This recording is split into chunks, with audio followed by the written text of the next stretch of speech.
গর্ভবতী নারীরা 3 জায়গায় যাবেন না। আপনি তো বিপদে পড়বেনই, আপনার গর্ভের সন্তান পর্যন্ত এটার কারণে বিপদে পড়তে পারে। মারাত্মক বিষয়। অনেক গর্ভবতী নারীরা এই জিনিসগুলো সতর্ক থাকে না। অনেকের যে মিসক্যারেজ হয় এটার কারণে অনেক সময় আল্লাহর ইচ্ছা তো অবশ্যই আছে, বাট কিছু মিস্টেকও থাকে অনেকের। এটা গুরুত্বপূর্ণ একটা বিষয়।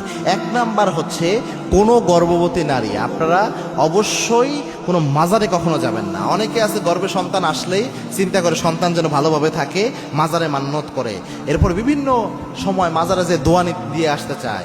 এই জিনিসটা অনেকেই করে। মনে রাখবেন, আপনি মাজার কেন্দ্রিক যখন হবেন, মাজারে যখন মরা যিনি পড়ে আছে তার উপর যদি আপনি নির্ভর করেন, আল্লাহর উপর থেকে তাওয়াক্কুল হারিয়ে আপনার আমল বা শিরকের গুনাহ হয়। হ্যাঁ, আল্লাহর ওয়ালিদের কারামত সত্য, এটা অস্বীকার করার কিছু নয়। বাট যে ব্যক্তি মারা গেছে, আল মাইয়িতু ফিল কবর কাল গরিকু ফিল বাহার, যে ব্যক্তি মারা গেছে সে এত অসহায়, নবীজি জানিয়েছেন সাগরে ডুবন্ত ব্যক্তি যেমনটা অসহায়।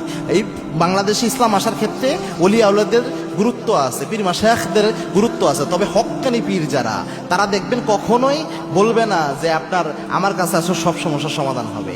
তারা আল্লাহর কাছে দোয়া করার জন্য বলবে। এই জন্য মাজারে পড়ে থাকবেন না। অনেকে বুদ্ধি দিতে পারে, এই কাজ করবেন না। এটা করলে আপনার আল্লাহর উপর থেকে তাওয়াক্কুল সরে গেলে আল্লাহ নারাজ হয়ে যেতে পারে। এই ক্ষেত্রে আপনি ক্ষতিগ্রস্ত হতে পারেন, আপনার সন্তানে ক্ষতিগ্রস্ত হতে পারে, এবং এটা একটা সাইড এফেক্ট আছেই।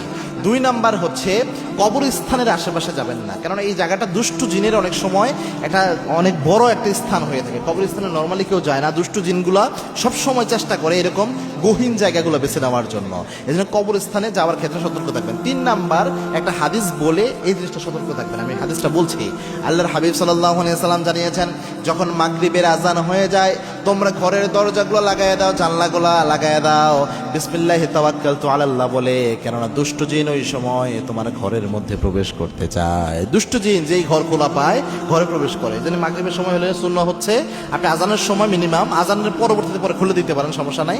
আজানের সময়টা বিশেষ করে আপনি পর্দা টেনে দিয়ে বা জানলা লাগিয়ে দিয়ে বিসমিল্লাহি তাওয়াক্কালতু আলাল্লাহ এটা বলে জানলা লাগালেন বা পর্দা দিয়ে দিলেন, তাও হয়ে যাবে ইনশাআল্লাহ। এটার কারণে আপনি অনেক বিপদ থেকে বেঁচে যাবেন। আর গর্ভবতী নারীরা যেটা করবেন না, মাগরিবের পরবর্তীতে সময়, বিশেষ করে মাগরিবের ওই সময়টা যখন আজান হচ্ছে, ওই সময়টা দুষ্ট জিনে যেহেতু আনাগোনা থাকে, আজান শুনলে দৌড়াতে শুরু করে, ওই সময় আপনি বাহিরের পরিবেশে থাকবেন না, তার আগেই চলে আসবেন, শরীর বন্ধ রাখবেন। এই সময় অনেক সেন্সিটিভ একটা সময়, এই সময় সবসময় শরীর বন্ধ রাখবেন। ফজর একবার বন্ধ করবেন শরীর, 3 কুল পরে, আয়াতুল কুরসি পরে, এবং সূরা মুমিনুনের শেষ 4 আয়াত পরে, আর পাশাপাশি সূরা বাকারার শেষ 3 আয়াত পরে। এটা সব সময় পড়বেন, আবার মাগরিবের পরেও পড়বেন।